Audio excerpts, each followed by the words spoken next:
Though it's probably true that the worst memories are the strongest, I admit I don't remember much of the months after, except the neon ricochet,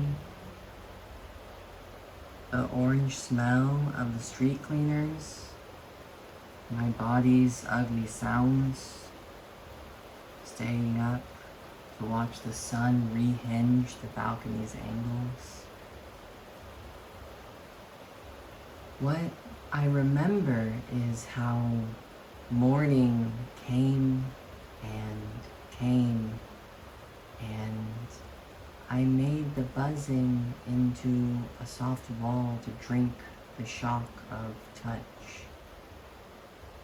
And when I came home, what I wanted most was to forget every face in that fever, to make it a dream,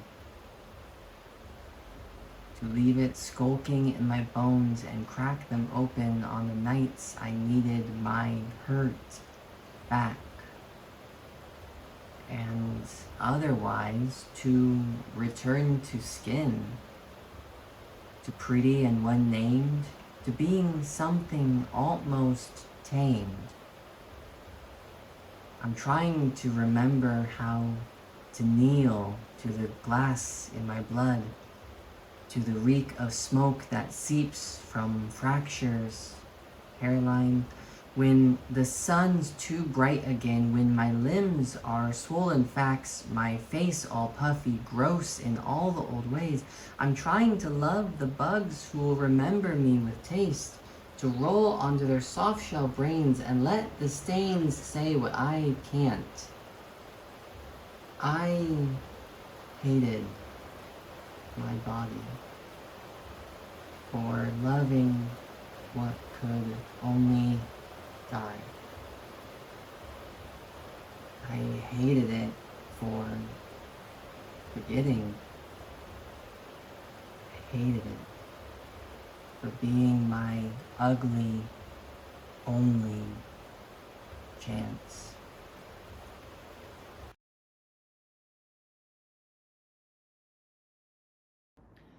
I am so deeply in love with Franny Choi's poetry, to the point where I rewrote this second sentence when I was writing the script. I rewrote it 5 times because I just didn't know what I wanted to write about first. There's so much to love. I think I'll start with the structure. She plays around with the form of poetry in such a creative and experimental way. She has these series of poems in her book Soft Science, and they're Turing tests, and so they're questions asked by the by a scientist, or someone taking or giving the Turing test, and she's responding as herself, but is unaware. I don't, maybe we're unaware if she's an android or artificial intelligence, or if she is a person. I just think it's so creative. The first poem in that book is a graph or a chart. I'm not a math person. What's the difference? I don't know. But what's really nice is that none of these experiments with the form takes away from the poetry. That doesn't become the focus. The focus is still on lyricism, words, beautiful, beautiful words. This book, both of her collections of poetry, are so beautiful, and they are able to tackle these giant, expansive topics like racism, sexism, artificial intelligence, morality, and write them in a way that's not too foreign, not too overarching, but very personal and very, very beautiful. Quick note.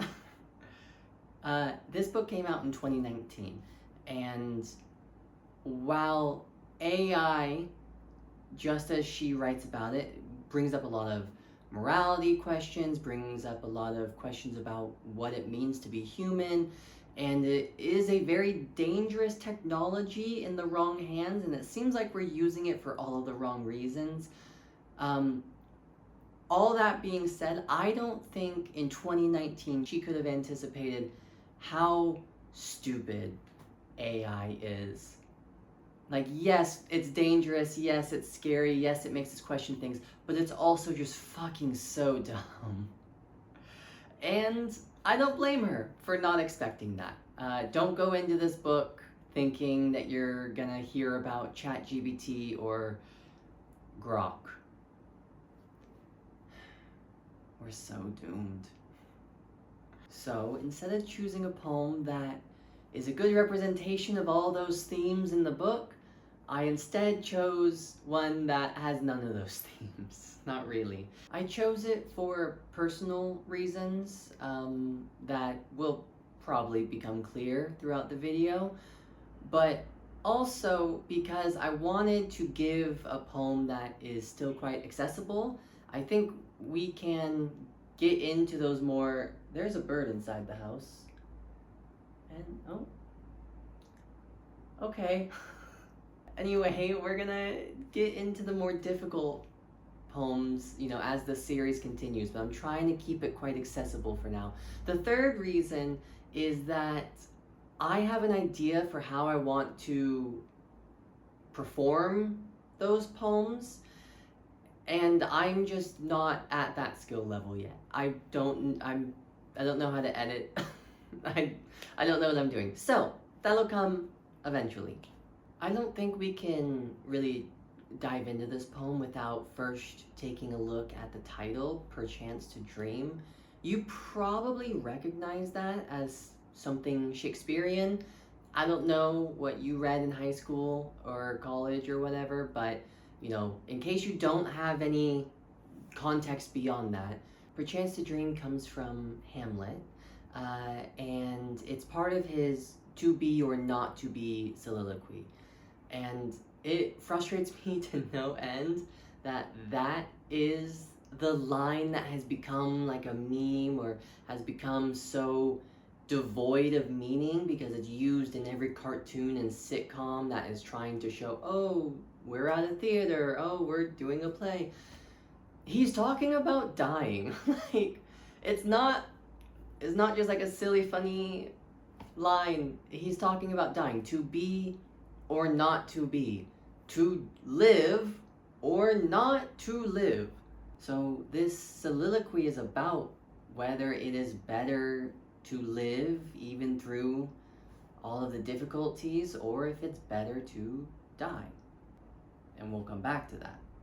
But first, I think the question I want to pose is, at least the one I've kind of been posing to myself recently, how much of grieving is guilt?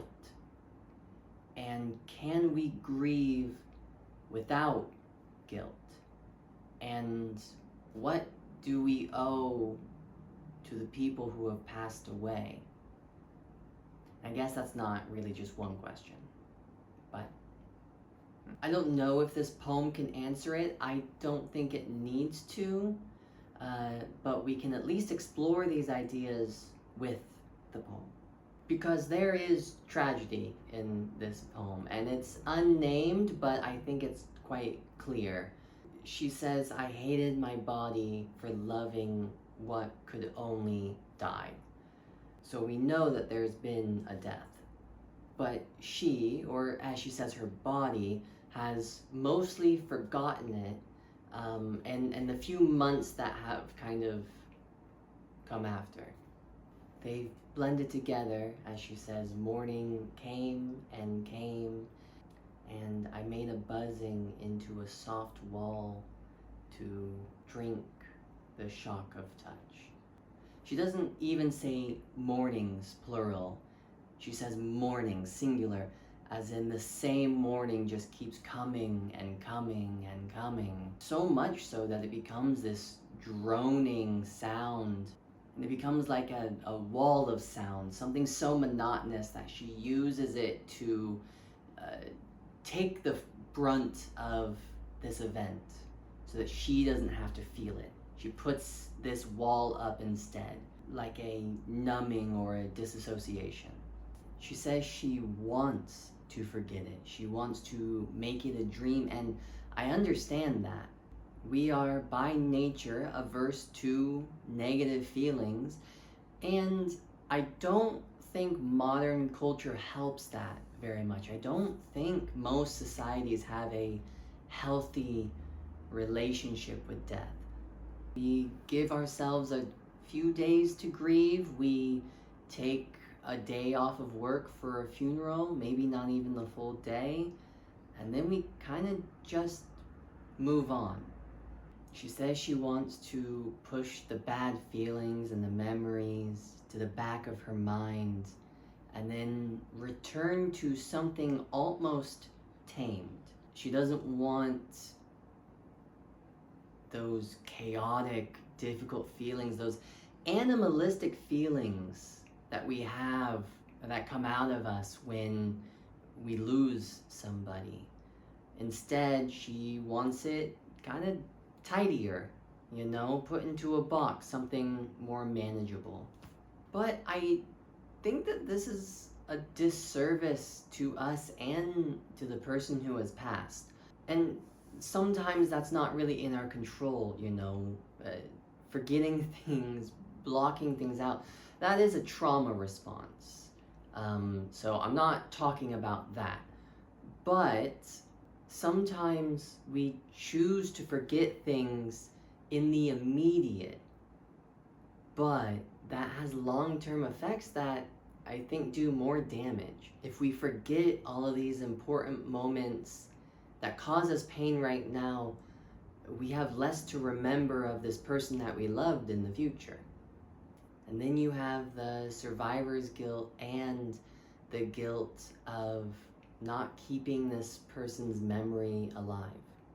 She says that at the time of the tragedy, she wanted to leave it skulking in my bones and crack them open on the nights that I needed my hurt back.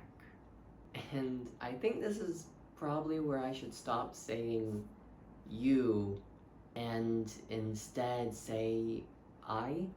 Weeks or months or years after someone has passed, I will get a rush of grief. And for some reason, it often comes in the form of guilt.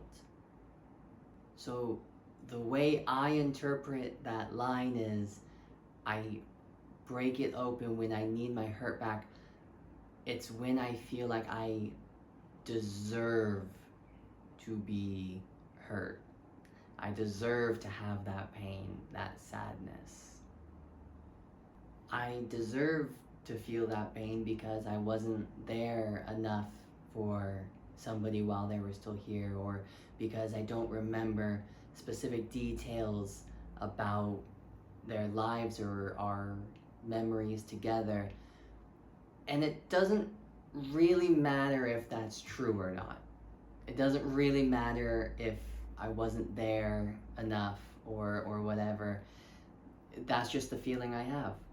And it's not a good feeling. So this poem resonates a lot.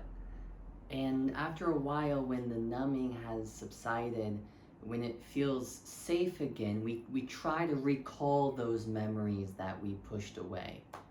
She says she's trying to remember all the difficult parts, and she says it in a really hauntingly beautiful way. To kneel to the glass in my blood. Not kneel in, but to, as in an act of servitude. To reek of smoke that seeps from fractures, hairline.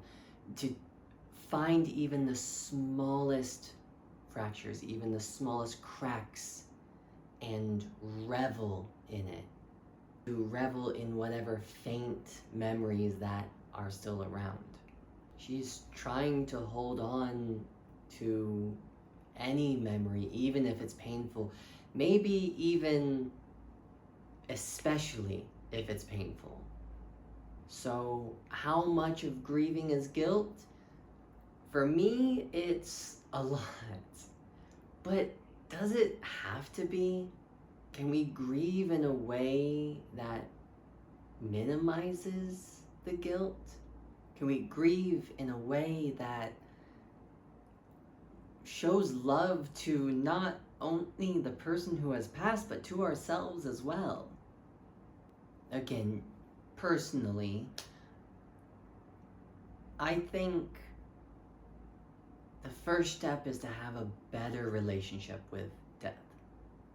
I've been trying a lot lately to honor it instead of fear it. I don't want to sound too morbid, but we need death. Things die, they return to the earth. The earth uses that to grow something new. I mean, the cycle of life and death is so important, and we benefit from it. And that helps, but it doesn't erase the sadness. And I think that's okay. So I try not to shy away from the topic. I try to give myself time to feel it when somebody passes, to let my body feel these things instead of trying to just forget about it, trying to distract myself or something. And I think it's important to try to remember that grief is not linear, and it will come and go and come again. And as painful as it is, there is beauty that, that grief means that you care about somebody and that they made an impact on your life. That's a good thing. I deserve to have that time, and the person who's passed away deserves to be remembered. And that brings me to the third question, which is, what do we owe the people who have passed away? And that also brings me back to Hamlet. In the end, Hamlet decides that living is the correct option. Not because it's easy, but because we don't know what happens after death. There may be nothing at all. And so this life could be our only chance. The poem's narrator struggles with this. She says she hated her body because it's where the grief was stored, skulking in her bones like glass in her blood. She hates it for remembering the pain just as much as she hates it for forgetting the details. But she also hated it for loving something that could only die, that is destined to leave us so broken that we forget the good memories just as much as we forget the bad, because they're just as painful. But the thing is, everyone dies. And how lucky are we that means that there is so much to love. So just like Hamlet, this body is her only chance. And I think that there is intention in the fact that she says she hated her body. Past tense. I hated my body. I hated my body. Not hate. I hope that there is resolution for her in that way. Maybe there is solace or even joy in the fact that there are still memories that we can have, and yes, they can be painful, but they can also be sweet. I don't think that I can flip a switch and have all the guilt leave my brain, but maybe we at least don't have to punish ourselves And I know all the people that I've loved who have passed away would be so upset if they knew that that's what I was doing. So, what do we owe our loved ones who have passed? To live. To take this ugly only chance and make it a little less ugly by showing others the same love that those who have passed showed us. Thank you for watching. Like and subscribe if you want, or don't. I'm not your mom. But I do hope that you're happy. And if you're not, I hope you give yourself the space to embrace that feeling.